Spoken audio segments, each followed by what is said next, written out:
Dr. Daniel Carter sat in his small office at NASA when his phone rang. He had worked at the space agency for 15 years, studying planets and stars far away from Earth. But the voice on the other end of the phone told him something he never expected to hear. "We found something in Peru," the voice said. "Something that should not exist. We need you on the next plane." Daniel did not ask questions. He packed his bag and went to the airport. On the military plane, he met the other members of his team. Dr. Lisa Monroe was an expert in ancient history. She had spent her life studying old civilizations and digging up their secrets. Kevin Price was a language expert who could read writing that no one else understood. Their guide was Captain Ryan Torres, a serious man from the Air Force who did not smile much. 3 days ago, one of our satellites picked up strange readings from the Peruvian mountains, Ryan explained as the plane flew over the ocean. The readings showed heat coming from deep underground. The heat was pulsing in a pattern, like a heartbeat. "That is not possible," Daniel said. "There is nothing natural that would cause that kind of pattern." "That is why you are here," Ryan replied. "To find out what it is." The plane landed near a small village in the highlands. The air was thin and cold, and Daniel had trouble breathing at first. Local workers had already set up tents and equipment around an old ruin that sat on the side of a mountain. The stones were ancient, covered in moss and worn by time. But they were not the reason the team was there. A local guide named Carlos led them through the ruins to a spot where workers had been digging for 3 days. "The old people in my village tell stories about this place," Carlos said as they walked. "They say the star people came here long ago. They gave gifts to our ancestors and then went back to the sky." Lisa wrote everything down in her notebook. "Every culture has stories like this," she said. "Most people think they are just myths." "Maybe they are not myths," Carlos said quietly. They reached the edge of the dig site and looked down into a deep hole. At the bottom, Daniel saw something that made his heart beat faster. There was a door, but it was not made of stone like the rest of the ruins. It was made of metal, smooth and silver, without any rust or damage. It looked like it had been made yesterday, not thousands of years ago. "That metal does not exist in nature," Daniel said. "At least, not in any form I know." Kevin climbed down into the hole and looked at the symbols carved into the door. There were hundreds of them, small and precise, covering every inch of the metal surface. He ran his fingers over them and shook his head slowly. "These are not like any language I have seen," he said. "But they are not random. They follow a pattern, mathematical, logical. Whoever made this door wanted the message to be understood. Can you read it?" Ryan asked. "Not yet, but I will figure it out." Lisa joined Kevin at the door and examined the symbols more closely. Her hands moved across the surface, pressing different parts without thinking. Suddenly, there was a loud click, and the door began to move. Everyone jumped back as the massive metal slab slid to the side, revealing a dark tunnel beyond. Old air rushed out of the tunnel, carrying a smell that no one could describe. It was not bad, just strange, like nothing they had ever experienced before. Daniel turned on his flashlight and pointed it into the darkness. The beam of light caught something that made him gasp. The walls of the tunnel were covered in crystals. As the light touched them, they began to glow with a soft blue color. The glow spread down the corridor, lighting the way forward like a path of stars. "The crystals are reacting to light," Daniel said, checking his instruments. "No, wait. They are reacting to us, to our presence. How is that possible?" Lisa asked. "I do not know, but there is something else." Daniel looked at the readings on his device. "There is a power source down there. Something is still running. After thousands of years, something is still turned on."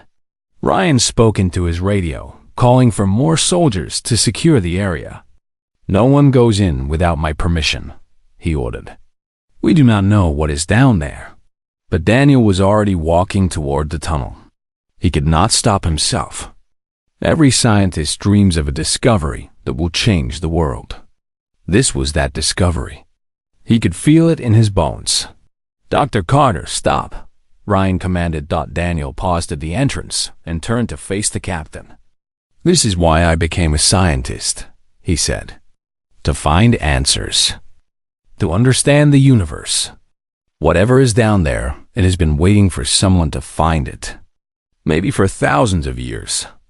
I am not going to walk away now." Ryan stared at him for a long moment. Then he sighed and pulled out his gun. "Fine, but I go first." The team entered the tunnel together. The blue crystals lit their way as they walked deeper and deeper underground. The air grew warmer and a low hum filled their ears. It was the sound of machines, still running after all this time. After what felt like hours, they reached the end of the tunnel. It opened into a massive chamber, so large that their flashlights could not reach the walls. In the center of the chamber stood a platform, and on that platform was a device unlike anything on Earth. It was shaped like a half circle, made of the same silver metal as the door. Symbols covered its surface, and lights blinked along its edges. As Daniel approached, a beam of light shot up from the device and formed a picture in the air above it. It was a hologram. A three-dimensional image floating in the darkness. The image showed a figure, tall and thin, with long limbs and a face that was almost human, but not quite. Its eyes were large and dark, and its skin was the color of pale stone. It stood perfectly still, as if waiting for something. Then it spoke. The words were strange at first, sounds that made no sense. But slowly, the sounds changed, becoming clearer, until Daniel realized he could understand them. "Welcome," the figure said. "We have been waiting for you. It is time for you to learn the truth about your world and about your place among the stars." Daniel looked at his team. Lisa had tears in her eyes. Kevin was shaking. Even Ryan looked afraid. "Who are you?" Daniel asked the hologram. The figure tilted its head slightly, a gesture that seemed almost human. "We are the ones who came before. The ones who watched your ancestors and saw something special in them. We are the architects, and we have a story to tell you. A story about hope and sacrifice and a danger that is coming for you all." The hologram flickered and changed, showing new images. Ships in the sky. Ancient humans looking up in wonder. Two species working side by side to build something great. Daniel knew in that moment that nothing would ever be the same. The world he thought he understood was about to change forever. And he was standing at the center of it all. He took a deep breath and looked at the hologram. "Tell us everything," he said. And the architects began their story. The hologram of the architect floated in the darkness of the chamber, its pale face calm and patient. Daniel, Lisa, Kevin, and Captain Ryan stood together, their eyes fixed on the strange figure that had waited thousands of years to deliver its message. 12,000 of your years ago, we came to your world, the architect began. We traveled across the stars, searching for intelligent life. We have visited many planets and met many species. Some were peaceful, some were dangerous, but none of them were like you. The hologram changed, showing an image of Earth as it was long ago. Ice covered most of the land. The weather was brutal and cold. Small groups of humans huddled in caves, trying to survive. Your kind was dying, the architect continued. The ice was killing you. You had no fire, no tools, no way to protect yourselves from the cold. Most species in your situation would have given up. They would have accepted their death and faded away quietly. But not you. New images appeared. Humans making simple tools from stone. Humans wrapping themselves in animal skins. Humans painting pictures on cave walls, even as they starved. You refused to die, the architect said, and there was something in its voice that sounded like respect. You fought against the cold. You created things of beauty even when you had nothing. You held on to hope when there was no reason for hope. We had never seen anything like it. We called it the human fire, this stubborn refusal to accept defeat. Lisa was crying silently. Kevin had taken out his notebook but had not written a single word. He was too amazed to move. We decided to help you, the architect went on. Not because you were weak, but because you were strong. We believed that one day you would grow into something wonderful, something that the universe had never seen before. The hologram showed the architects landing on Earth. Their ships were beautiful, smooth and silver, gleaming in the sunlight. The ancient humans gathered around them, staring in wonder at the visitors from the stars. We taught your ancestors many things. How to make better tools, how to grow food, how to read the stars and predict the seasons. We shared our knowledge freely, asking for nothing in return. We only wanted to see what you would become. Why? Daniel asked. Why did you care about us? The architect turned its dark eyes toward him. Because we saw ourselves in you. Long ago, our species was also young and struggling. Another race helped us survive, just as we helped you. It is the way of the universe. Those who are strong help those who are growing. One day, you will do the same for others. Ryan stepped forward, his hand resting on his gun. You said you have a story to tell us. A story about danger. What danger? The architect's expression changed. For the first time, there was sadness in its eyes. We did not leave your world by choice. We were forced to flee. The hologram flickered and showed something new. Dark ships appeared in the sky, blocking out the sun. They were nothing like the beautiful vessels of the architects. These ships were ugly, covered in sharp edges and weapons. They moved with cold purpose, like predators hunting prey. They are called the Silence, the architect said. They have existed for longer than any species can remember. They travel the universe, destroying all intelligent life they find. They fear what other species might become. They believe that the only way to be safe is to be alone. So they kill everyone else. The images became terrible. Planets burning, cities falling, billions of beings dying in seconds as the silence swept through their worlds. We thought we had escaped them, the architect said. We thought we had hidden ourselves well enough in this far corner of the galaxy. But they found us. They always find everyone, in the end. Kevin finally found his voice. What happened? We had a choice to make. We could stay and fight, but we knew we would lose. The Silence has never been defeated. Or we could run, leading them away from your world, giving you time to grow. The hologram showed architect ships rising from the Earth, flying toward the stars. Humans watched from below, not understanding why their friends were leaving. We chose to sacrifice ourselves, the architect said. We flew in the opposite direction from Earth, making ourselves easy to find. The Silence followed us instead of searching for you. It cost us everything. Our ships, our people, our civilization. But it bought your species thousands of years to develop. Daniel felt a heavy weight in his chest. An entire race had given up everything just so humans could have a chance to grow. How long do we have? He asked. Before the Silence comes for us? We do not know. Time moves differently in the void between galaxies. It could be centuries. It could be decades. But they will come. The Silence always comes. The hologram changed one more time, showing a map of the galaxy. Thousands of lights dotted the darkness, connected by thin lines like a giant web. This is our gift to you, the architect said. A map of the civilizations that remain. Species that have survived in hiding, waiting for someone brave enough to stand against the Silence. You are not alone in the universe, children of Earth. There are others who will fight beside you, if you choose to fight. If? Ryan asked.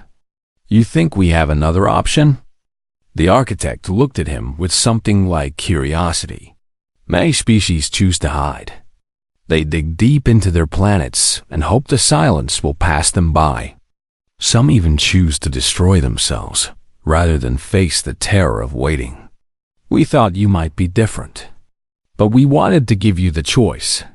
Lisa wiped her eyes and stepped forward. You gave up everything for us. You sacrificed your entire civilization so that we could have this chance. We are not going to waste it. We are going to fight, Daniel added. We do not know how yet, but we will find a way. The architect was silent for a moment. Then its face changed, showing an expression that might have been a smile. This is what we hoped. This is why we chose your species. You carry a fire within you that cannot be extinguished. Hold on to that fire. You will need it for what is to come. The hologram began to fade. But before it disappeared, the architect spoke one last time. There are other chambers like this one, hidden across your world. We left them for you to find when you were ready. Inside them, you will discover tools and knowledge that will help you prepare. But remember this, the technology is only metal and energy. The true strength of humanity lies in your hearts, in your refusal to give up, in your fire. The light faded and the chamber fell into darkness. The team stood in silence, trying to understand everything they had just learned. The universe was bigger and more dangerous than any of them had imagined. But it was also full of hope. Ryan was the first to speak. We need to report this. The whole world needs to know. Will they believe us? Kevin asked. They will have to, Lisa said. We have proof. We have recordings. And we have a map to other civilizations. This changes everything. Daniel walked to the platform and looked at the device that had shown them the hologram. It was still there, still waiting. There was so much more to learn. The architects gave us a gift, he said quietly. They gave us time and knowledge and a chance to survive. Now it is up to us to use that gift wisely. He turned to face his team. We have work to do. A lot of work. We need to find the other chambers. We need to study this technology. We need to prepare our world for what is coming. Ryan nodded slowly. Then let us get started. They walked back through the tunnel, their minds full of what they had learned. Behind them, the blue crystals continued to glow softly, lighting the way for the next visitors who would come. The architects had planted seeds thousands of years ago. Now those seeds were finally beginning to grow, and somewhere in the darkness between the stars, the silence was coming. The news spread faster than anyone expected. Within 3 days of Daniel's discovery, the President of the United States had been briefed. Within a week, leaders from every major country had seen the recordings. The world was about to learn that humanity was not alone, and that something terrible was coming. Dr. Adam Pierce arrived at the Peru site on a cold morning, sent by the Department of Defense to take control of the operation. He was a tall man with gray hair and cold eyes, and he did not seem impressed by anything he saw. Show me everything, he ordered Daniel. I need to understand what we are dealing with. Daniel led him through the tunnel to the chamber. The holographic device still worked, and they played the architect's message again. Adam watched without speaking, his face impossible to read. When it was over, he turned to Daniel. How do we know this is real? How do we know it is not some kind of trick? The technology is real, Daniel said. We have tested the metal. It is made of elements that do not exist on Earth. The power source has been running for thousands of years without fuel. This is not a trick. This is proof of something bigger than ourselves. Adam was quiet for a long time. Then he nodded slowly. Very well. We are going to expand this operation. I want teams searching for the other chambers. I want scientists studying every piece of technology we find. And I want all of this kept secret until we decide how to tell the world. The world needs to know, Lisa argued. People deserve the truth. People will panic, Adam replied. They will tear each other apart. We need to prepare before we make any announcements. Find the other chambers. Learn what we can. Then maybe we will share what we have found. The search began immediately. Using the map the architects had left, teams spread across the globe. They found chambers in Egypt, hidden beneath the desert sand. They found chambers in China, carved into mountain caves. They found chambers in Australia, South America, and Africa. Each one contained more technology, more knowledge, more pieces of the puzzle. Kevin worked day and night to translate the architect language. With each passing week, he understood more. He learned how to operate the devices. He learned how to read the star maps. And he learned more about the enemy that was coming. The silence is not one species, he explained to the team during a meeting. It is many species working together. Long ago, they were conquered by a single ruler, a being so old and powerful that no one remembers its original name.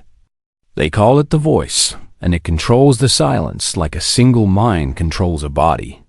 Why do they destroy everyone? Lisa asked. Fear, Kevin said simply. The voice believes that all intelligent life is a threat. It does not trust anyone. It does not make deals or accept surrenders. It simply destroys. Every species it conquers becomes part of the silence, forced to serve until they are used up and thrown away. Ryan stood in the corner of the room, his arms crossed. Can they be beaten? No one has ever done it, Kevin admitted. But the architects believed we might have a chance. They thought there was something special about humans. Something that the silence has never faced before. What? Daniel asked. Kevin looked at his notes and shook his head. They did not say exactly. Just that our nature, our spirit, might be the key. They called it our fire. The months passed quickly. Scientists around the world worked together like never before. Governments that had been enemies for decades shared information freely. Everyone understood that the old fights did not matter anymore. There was a bigger threat coming, and humanity needed to be ready. Daniel spent most of his time in the Peru chamber, studying the main device. He had learned how to activate different functions, how to display more information, how to access deeper records. One night, while working alone, he found something that made his blood turn cold. It was another recording, hidden in a part of the system that no one had explored yet. The image showed an architect, but this one looked different. Its face was filled with terror, and it spoke in quick, desperate words. They have found us. The silence has found our world. We are out of time. All we can do now is send the final message and hope that someone will receive it. The image flickered, showing chaos in the background. Buildings were falling. Fires were burning. The sound of explosions filled the air. To the species who will come after us, the architect said, we leave everything we have. Our technology, our knowledge, our hope, but most importantly, we leave a warning. Do not make the same mistake we made. Do not wait until the silence is at your door. Prepare now. Unite your people. Find the others who hide among the stars. And never, ever give up. The fire that burns in your hearts is more powerful than any weapon. Trust in it.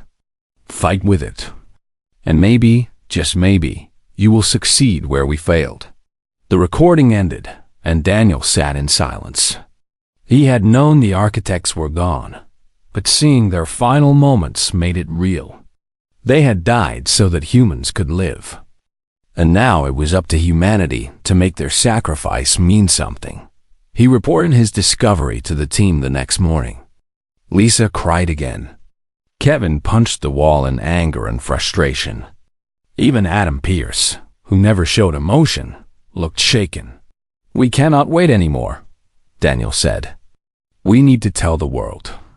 We need to start preparing everyone, not just governments and scientists. Every human being needs to know what is coming." Adam hesitated for a long moment. Then he nodded. "You are right. It is time." The announcement was broadcast on every television and radio station on Earth. Billions of people watched as world leaders stood together and shared the truth. Alien civilizations existed. One had helped humanity long ago. And now, a terrible enemy was coming to destroy them all. The reaction was mixed. Some people panicked, just as Adam had feared. There were riots in some cities. Churches filled with people praying for salvation. But something else happened too, something that none of the leaders had expected. People began to help each other. Neighbors, who had never spoken before, started talking. Countries that had been fighting stopped and looked at the bigger picture.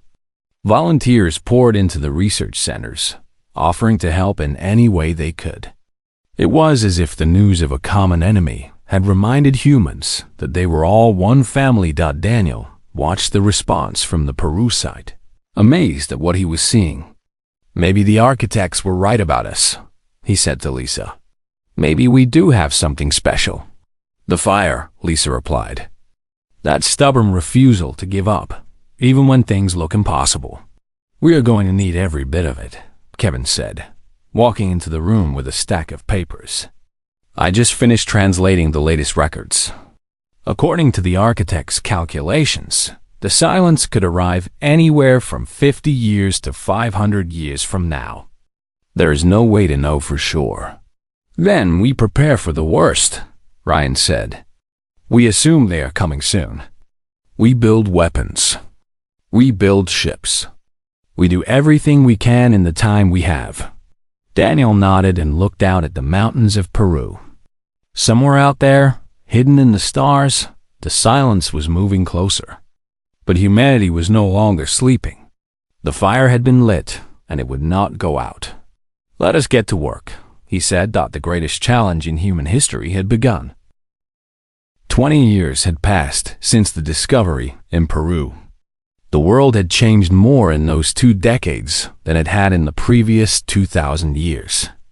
Humanity had stopped fighting among itself and had united under one goal: survival. Daniel was older now, with gray hair and lines on his face from years of hard work and worry. But his eyes still burned with the same determination that had driven him into that tunnel so long ago. He stood on a platform high above the Nevada desert, watching as a sleek silver ship rose into the morning sky. "The 5th test flight," Lisa said, standing beside him. "And no problems so far. The architects built these ships to last," Daniel replied. "They wanted us to use them. They wanted us to join them among the stars." The ship above them was one of dozens that had been found hidden around the world. Each chamber the team had discovered contained not just knowledge, but tools, weapons, vehicles, everything humanity would need to fight back against the silence. Captain Ryan Torres, now a general, supervised the test flights personally. He had learned to pilot the alien ships himself, spending months training in simulators before taking the first one into the sky. When he landed and climbed out of the cockpit, his face was glowing with excitement. "It is like nothing on Earth," he reported. "The ship responds to my thoughts. It moves before I even finish deciding what to do. With enough of these, we might actually have a chance." Kevin had continued his work translating the architect records. Over the years, he had become the world's leading expert on alien languages. He had taught others, building a team of hundreds who could read and understand the messages left behind. "I found something new today," Kevin told Daniel that evening. "Instructions for using the star map. It is not just a picture. It is a communication device. We can send messages to the other species who are hiding from the silence." "Can they receive us?" Daniel asked. "There is only one way to find out. The first message was sent 3 months later. It was simple, just a greeting and an offer of friendship. Then they waited. Days turned into weeks. Weeks turned into months. Many people began to lose hope. But then, on a quiet night in December, a response came. The message was short, but its meaning was clear. A species called the Enduring had received humanity's greeting. They had been waiting for thousands of years, ever since the architects had told them that a young species on a blue planet might one day reach out. They wanted to meet. The first human ship left Earth 6 months later. Daniel was on board, along with Lisa, Kevin, and a team of scientists and diplomats. Ryan piloted the vessel, guiding it through space toward the coordinates the Enduring had provided. The journey took 3 weeks. During that time, the team studied everything they could about their destination. The Enduring lived on a rocky world near a dim red star. They had survived by building their civilization underground, hiding from the Silence's searching eyes. When the human ship arrived, the Enduring were waiting. Their vessel surrounded the newcomers, not threatening, just watching. Then a voice came through the communication system. "Welcome, children of Earth. The architects spoke highly of your kind. We have been eager to meet you." The Enduring were unlike anything humans had imagined. They were short and wide, with skin that looked like polished gray stone. Their eyes were small and deep-set, glowing with a soft orange light. They moved slowly and spoke carefully, as if every word was precious. Their leader, a being named Corvin, met the human delegation in a vast underground chamber. The walls were covered with carvings that told the history of the Enduring people, including their own encounter with the architects long ago. "We were like you once," Corvin explained. "Young, hopeful, unaware of the darkness that waited in the void. The architects found us and warned us about the Silence. We have been hiding ever since." "How long?" Lisa asked. 40,000 of your years," Corvin replied. "We have dug deep into our world, covering our tracks, hoping the Silence would pass us by. It has worked so far, but we know it cannot last forever." Daniel stepped forward. "We are not here to hide. We are here to fight." The architects believed humanity could stand against the Silence. "We want to prove them right." Corvin studied him for a long moment. The orange glow in his eyes flickered like a candle in the wind. "The architects said the same thing about you," he said at last. "They said you carried a fire inside you, a stubborn spirit that refused to accept defeat. We did not believe them. Your species seemed so young, so fragile. But here you are, reaching out across the stars, talking about fighting the greatest enemy the universe has ever known. Will you join us?" Daniel asked. Corvin looked at the other Enduring who had gathered to witness the meeting. They were silent, waiting for his decision. Finally, he turned back to the humans. "We have hidden for 40,000 years, he said. "We have watched other species rise and fall, destroyed by the Silence, while we did nothing. It is a shame we have carried for generations." He paused, and something changed in his expression. "Perhaps it is time to stop hiding. Perhaps it is time to face our fear. Then you will fight with us?" Lisa asked.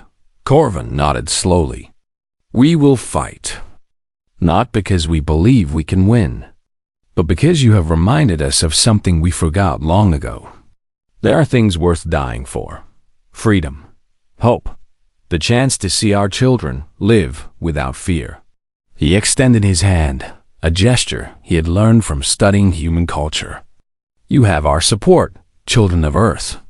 Daniel shook his hand, feeling the rough, stone-like texture of Corvin's skin. In that moment, an alliance was formed that would echo across the galaxy. Over the next 10 years, the coalition grew. The Enduring spread word of the human mission to other hidden species. Some refused to join, too afraid of the Silence to risk exposure. But others were inspired by humanity's courage. a species of crystalline beings who communicated through light, a race of aquatic creatures who lived in the depths of water worlds, a civilization of engineers who built wonders from metal and energy. One by one, they answered the call. They came out of hiding, tired of living in fear, ready to stand together against the darkness. Daniel watched the Alliance grow from his command center on Earth. He was an old man now, his body weak, but his mind still sharp. He had dedicated his life to this cause, and he had no regrets. "We did it," Lisa said, sitting beside him as they watched the latest reports. "We brought them together.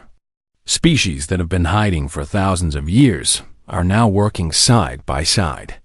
"The architects would be proud," Daniel replied. "This is what they wanted. This is why they sacrificed themselves." Kevin entered the room, his face serious.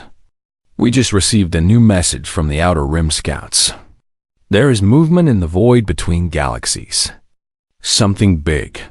Daniel's heart tightened. "The silence? We do not know for sure, but it matches the descriptions in the architect records. If it is them, they will be here in 15 to 20 years. Daniel looked out the window at the night sky. Somewhere out there, the darkness was coming. But humanity was no longer alone, and they were no longer afraid. "Tell the Alliance," he said quietly. "It is time to prepare for war." The final battle was approaching. The silence came on a morning in early spring, 32 years after Daniel Carter first walked into that tunnel in Peru. Their ships emerged from the darkness between galaxies like a swarm of insects, blocking out the stars with their numbers. There were thousands of them, maybe millions, each one carrying weapons capable of destroying entire cities. Daniel was 87 years old now. He could no longer walk without help, and his eyes were not as sharp as they used to be. But he refused to stay in bed when the enemy arrived. He ordered his assistants to wheel him to the command center, where he could watch the battle unfold. "They are bigger than we expected," Kevin reported from his station. "The main fleet is still holding back. They are sending scouts first, testing our defenses." General Ryan Torres, now gray-haired but still strong, coordinated the Allied forces from a massive ship called the Unity. It was the largest vessel ever built by the Coalition, designed by humans, enduring, and a dozen other species working together. "All ships, hold your positions," Ryan ordered over the communication network. "Let them come to us. We fight on our terms, not theirs." The first clash was brutal. Silent scouts attacked an outpost near Jupiter, overwhelming the defenders with sheer numbers. But the Alliance had prepared for this. Hidden weapons activated, cutting into the enemy formation. Ships that had been playing dead suddenly came alive, attacking from unexpected directions. The Silence fell back, regrouping. They had not expected such fierce resistance. For the first time in their long history, they were facing an enemy that refused to run.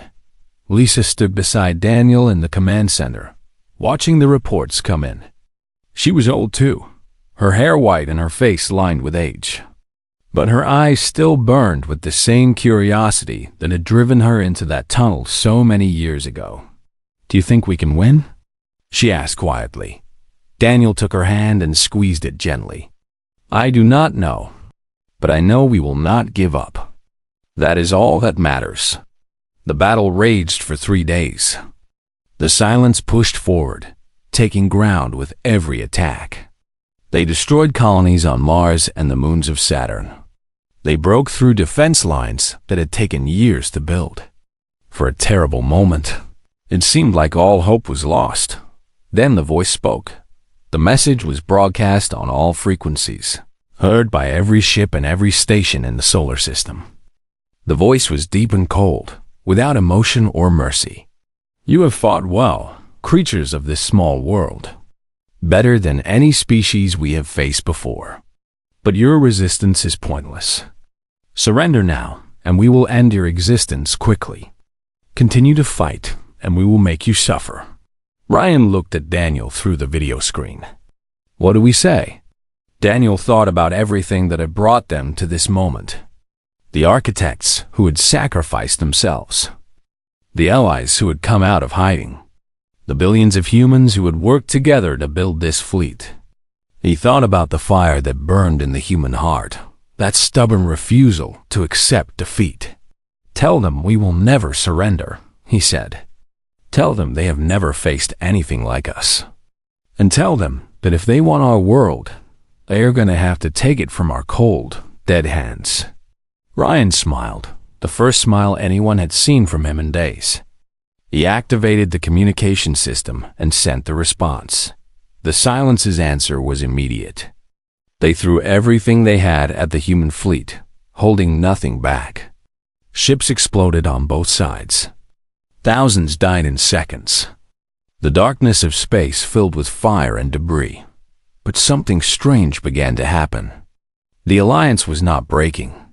Every time the Silence destroyed one ship, two more took its place. Every time they captured a position, they found it rigged with traps. The humans and their allies fought like nothing the Silence had ever seen, taking losses that would have broken any other species but refusing to give up. A young pilot named Hannah Brooks flew her damaged fighter toward the heart of the enemy formation. Her weapons were destroyed, her engines were failing, but she kept going. At the last moment, she activated her ship's self-destruct system, taking out the Silence's main command vessel in a ball of fire. Her sacrifice created an opening. Ryan saw it immediately and ordered the fleet forward. Ships poured through the gap, attacking the confused enemy forces from every direction. "They are breaking," Kevin reported, his voice filled with disbelief. The Silence is actually breaking. It was true. Without their command ship, the enemy fleet had lost coordination. Ships that had worked together perfectly now crashed into each other or fled in random directions. The voice tried to restore order, but it was too late. The damage had been done. The final push lasted 18 hours. By the time it was over, the Silence's main fleet had been destroyed or driven back into the void. There were still enemy forces scattered across the galaxy, but the threat to Earth was over. Humanity and its allies had won. Daniel heard the news from his bed in the command center. He was too weak to celebrate, but a small smile crossed his face.